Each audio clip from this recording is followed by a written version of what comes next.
over some of the traps that I started with and trapping with. I know I get talked to a lot of people say, well, you use the premium stuff, you know, you're spoiled, you're this, you're that, you have all this money. Honestly, I don't have a lot of money. I don't work right now. I don't have a lot of money, but I have a side job that I do and stuff, so I make a little bit of money here and there. That's what I spend my trap money on after bills and all that stuff. But I want to talk about some of the beginning traps you can get. If you're a budget trapper, a long line trapper, what you could use, what brands you can use. I have all kinds. I have Dukes, I have Bridgers, I have BMIs, I have Belials when I got to a smaller line and made a little more money. First one I'm going to start out with is this Duke here. It's a, I think it's either 160 or 220. Not 100% sure on the size because I don't have my other 220s here to look at them. But it's either one of the two. And this is a Duke. It's a good trap, good starter trap. They're inexpensive, but you still get a good quality. The springs are good. They have all right safeties here. When you set them, you got to be careful of the safeties falling off. Just be wary of that. You can wrap some wire around there on one side, wrap it over the other side, and it'll add tension so they don't fall off.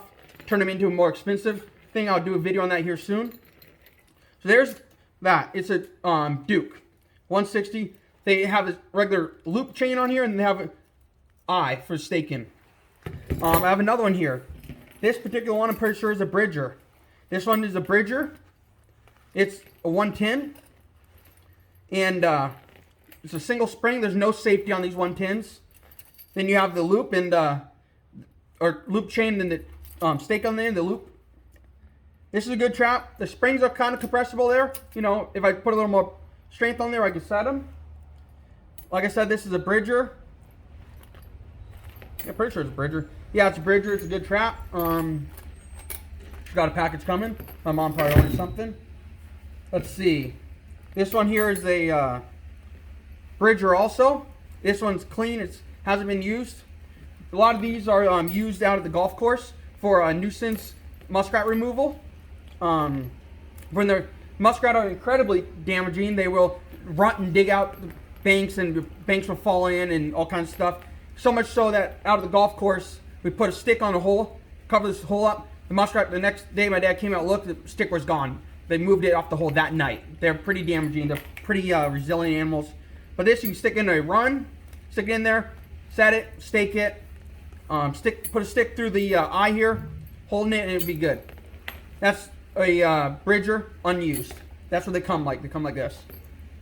Muskrat trapping, you really don't need to degrease them. Just stick them in the ground or wherever you want to set them. Not the ground, but water. The run. Stick them in the run and use them. This one here is another Bridger. This one was used a lot. This is the main one we use out there over the summer when there's this stuff that needed to be removed. This particular one's so dirty you can't even see the name on there. Another Bridger. Great Bridger. Only thing you should worry about the Bridger, sometimes the triggers are a little loose, and we set some Bridgers with Apple on them, and the animal set them off and didn't get caught, so you got to be careful about that. Another one here is not sure what this one is. It has a small trigger here. We actually got this one off eBay, so believe it or not, I don't get all my stuff new, and I don't spend premium price on everything. When I was starting out, this came off eBay. Not 100% sure. It looks like a Duke, and this one actually has a nut there. It's probably older. Has a nut there and a nut there that needs to be loosened, or it's been fixed or something. It's probably been fixed. It looks like, and the nut is bent, so that one's probably gonna have to get fixed again. We bought it off eBay. It's a little loose, the jaws, as you can tell. I don't know if you can see that. I don't know. Maybe you can see it there. But they move a little bit. And that's because the way they're fixed. The guy cut the trigger short. It looks like he had a wire across there because of the two eyes. Apart from mink and stuff, small stuff. Maybe it could have been weasels, but we got it in Oregon. We don't have weasels. Then, of course, this one's a little more expensive and a little more preferred. It's more of a premium one. Something that I can't find anymore. Well, technically I found them, but I don't use this size much anymore for this type of thing. But this is a BMI. A lot of you have heard of BMI. It's not body mass index. For some of you that think, oh, BMI, body mass index? No. It's a type of trap. This one is smaller than a 110. It may be sold as a 110, but it's 4 across and 4.5 high. How I know that is because this one's 4.5 by 4.5, and when you put them together, right, it's a little shorter. Maybe even smaller than 4. It might be 4 by 4, or 4 up top by 4 by the side, so it might be a little smaller. But this is a regular 110, 4.5 by 4.5. This one here, it's a bit smaller, as you can tell, right? So this is a little smaller. The wire, they come like this with them across, with the wire or trigger across. This one has a shorter chain. I found a place that has the BMIs. If you are interested, comment below, and I'll go find the website and post the website for you so you can get them. I don't think you can get them very much anymore, and there's like 12 in stock, I think they had at the BMI last I looked. So yeah, they come. This one actually comes with a really heavy duty thing here. So versus the Duke. So you see the thickness of the Duke here in the BMI. And it's actually solid around, whereas the Bridger is a little bit smaller, it's not as thick. So these were preferred in the BMI, are really high quality traps. Not sure the price. I can't tell you if it's a beginner trap or a premium trap, but because they aren't made anymore, I don't think. And they're pretty good. Look, you pretty much halfway set that, so it's not a super strong thing, but it's settable, so you don't have to have safety on the 110s. And here, I showed you this one, the 160 or 120. It might be a, I think it's a 160 actually, I just looked. And then, of course, when you get down to smaller, if you're going to run a couple of traps here, or maybe a dozen traps or a dozen and a half traps on a small line, and you're on private property, you can go up to the either the Savageos or the Belials, like this one here. It's the 120 or 120. Not 220. 220 is bigger, obviously.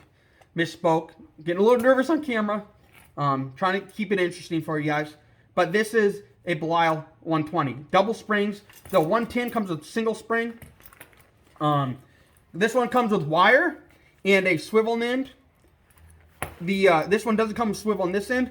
The RBGs from Nick Ernie, his are round, and they come with a swivel on this end here and this end. So in a sense, if you buy American-made trap, the RBG, you're gonna have two swivels. One here, and it comes with wire. About 18 inches of wire. So buy what you want. If I were you, I'd go buy from RBG if you can. Nick Ernie's a great guy. I read today someone had a problem with a company out there. I'm not going to name it. They're out of Michigan. They had a problem with the company. Company wouldn't replace it. Nick Ernie got a hold of the information somehow. Nick Ernie covered the stuff, fixed all the problem, and sent the guy new stuff. So let's just say that guy's a lifelong customer of Nick Ernie now. RBG round body grip traps. The round body grip are great. They're easier, little easier for me to set, but they still have plenty of killing power, man. They will kill just about anything that it touches. So be careful with them. Use setters. Something I'm going to do this year. I have a video coming out as soon as it arrives. I'll have a video coming out. But taking locking conveyor setters, and compressing them this way, like this, the trap, right? And locking the setters, using the setters as a safety versus using a different regular safety. So if you lose your regular safety, you can get the setters and use the setters as a safety. In an emergency situation, in a situation where you lose your regular safety, so that's an option. That's why I went with those. I did get caught in a 220 this year. It sucks. Don't suggest it. Always use a safety. That's just some of the beginner traps, a little more expensive traps. But yeah, you could either do the Dukes, great trap, probably the base price ones, but you get what you pay for. They're a great trap. You want 3, 4, 500 traps, or however many traps. It doesn't matter if it's 3 dozen or 500. The Dukes will work. The Bridges will work. Just be wary of the triggers. A quick hack on the triggers: if you get a trigger that's too loose when it's set, drill the trigger hole out here, drill it out, take the trigger off, get a Belial trigger. They have similar thickness to the jaws. So when you put a Belial trigger on there, the trigger will be a lot stiffer, and it'll fix the problem. That's a quick fix for the Bridgers. And the triggers aren't that much money. That's a quick fix for the Bridgers. I like the Bridgers. The bigger Bridgers come with a loop swivel heel, or a loop, or eye drop swivel, a swivel chain, a swivel on the end. So that's a great idea. They come with swiveled. Whereas some of the more expensive come with like a snare swivel, like this one on the Belial. Whereas the Bridger and that stuff, Victors, come with regular loops. So that's a bunch of different traps. I know I kind of got on a tangent, but if you can find the BMIs, buy them. Buy them up. I know I might have to pick some up when after I get everything squared away this season. I'm getting some food set up here soon. I'll do a video on that for Raccoon. Got some buckets coming up. Do part 2 of the making the raccoon buckets. There's all kinds of stuff coming down the pipe. I'll do some more on lures that get you some videos out while we wait for the season, just so you have something to watch. Trying to keep stuff in front of your face, something to do. I know a lot of trappers aren't uploading right now, so I'm trying to get your stuff for you to watch. That's what I'm trying to do here. I'm learning with you guys. I'm not an expert trapper. I know I'm not a professional. I've been called an amateur a couple times, but you know what? I enjoy making videos, and I enjoy making them for you guys. So bear with me. We'll learn together, and I'll further my learning. Let's put it out. I'm learning as we go. I'll further my learning. If you're new, we can learn together. We can further our learning together. So just bear with me. Yeah. So there's a couple. Once I'm gonna go over one more time. I know I'm rambling. This is a bridger. This is a bridger. 110. These are all 110s. This is a BMI. It's a little smaller. BMI. This one is a bridger also, right? And this one is a Duke. So Duke and bridger are going to be your basic traps. Let me know what you thought of this. If you want to see something else, I know I got a video coming out on my jacket. I said that it's about 150 bucks. It's wax canvas, keeps me warm. I'm made in America. I prefer to spend my money in America, but it's all right. Have a great day. Let me know what you thought. Let me know if you like my new intros. I'm getting copyrighted for it, but I'm not making any money off these videos, so it doesn't matter. If I get copyrighted with new videos and I'm making money, they stop the funds. So I'm just doing these for fun to help you guys out. Have a great day.